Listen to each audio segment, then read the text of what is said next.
عرب کا سب سے طاقتور باغی مسیلمہ کذاب، 40,000 کا لشکر اور سامنے صرف 13,000 مسلمان۔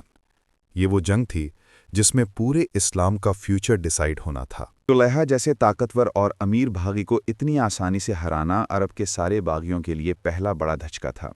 مسلمانوں کی یہ کامیابی دیکھ کر عرب کے سارے دشمن ڈرنے لگے، اور اب تک یہ باغی جو چھوٹے چھوٹے گروپ میں لڑتے تھے آپس میں اکٹھا ہونے لگے۔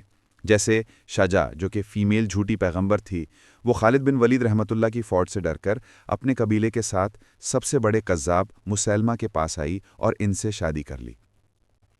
شادی کے بعد ان دونوں نے اپنے قبیلے کو یونائٹ کر کے بہت بڑی فوج بنائی۔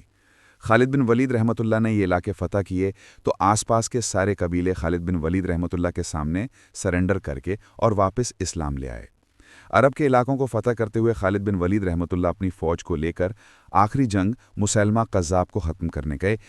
مسلمانوں کی باقی ساری فوجیں یمن، عمان، بحرین اور تبوک کی چھوٹی چھوٹی بغاوتوں کو ختم کر کے اب یمامہ میں اس فائنل جنگ کو دیکھ رہی تھیں، کیونکہ اس جنگ نے پورے عالم اسلام کا فیوچر ڈیسائیڈڈ کرنا تھا۔ کیونکہ اگر یہ جنگ مسلمان ہار گئے تو آج دنیا کی ہسٹری بڑی مختلف ہوتی۔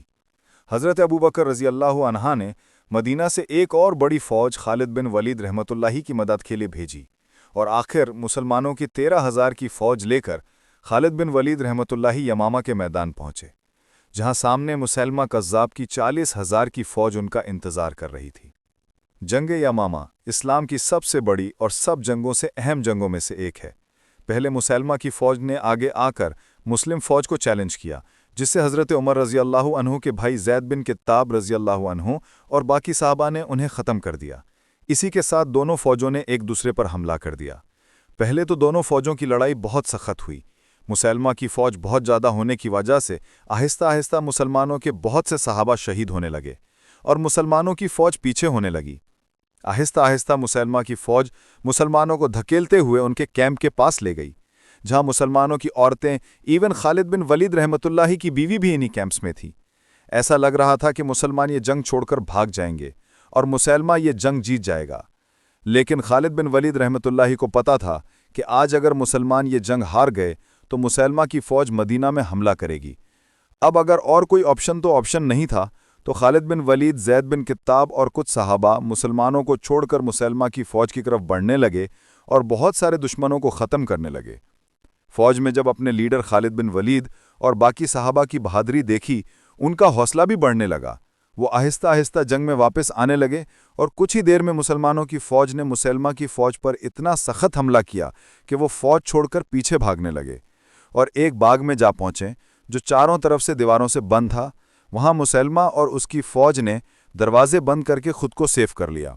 مسیلمہ کی فوج قلعے کے اندر تھی، مسلمان بہت کوشش کے اندر نہیں جا سک رہے تھے، تو آخر ایک صحابی براہ بن مالک نے کہا، مجھے اٹھا کر دیوار کے اس پار پھینک دو، میں جا کر مسلمانوں کے لیے دروازہ کھول دوں گا۔ لیکن خالد بن ولید اور سارے مسلمانوں نے یہ کرنے سے انکار کر دیا، کیونکہ یہ خودکشی تھی۔ لیکن براہ بن مالک کے بہت زیادہ اصرار پر مسلمہ نے کسی طرح انہیں دیوار کے اس پار پہنچا دیا، اور انہوں نے بہت بہادری سے وہ دروازہ کھول دیا، جس کے بعد مسلمان اندر داخل ہو گئے اور تیزی سے مسلمہ کی فوج کو ختم کرنے لگے۔ یہ دیکھ کر مسلمہ قذاب بھی جنگ سے بھاگنے لگا، لیکن حضرت وحشی رضی اللہ عنہ نے مسلمانوں کے سب سے بڑے دشمن مسلمہ قذاب کو اپنے مشہور نیزے سے حملہ کر کے مار دیا، اور اس طرح نجف کا یہ سارا علاقہ خالد بن ولید رحمۃ اللہ کی قیادت میں فتح ہو گیا۔ جب مسلمانوں کی اس فتح کی خبر مدینہ پہنچی تو سب بہت خوش ہو گئے۔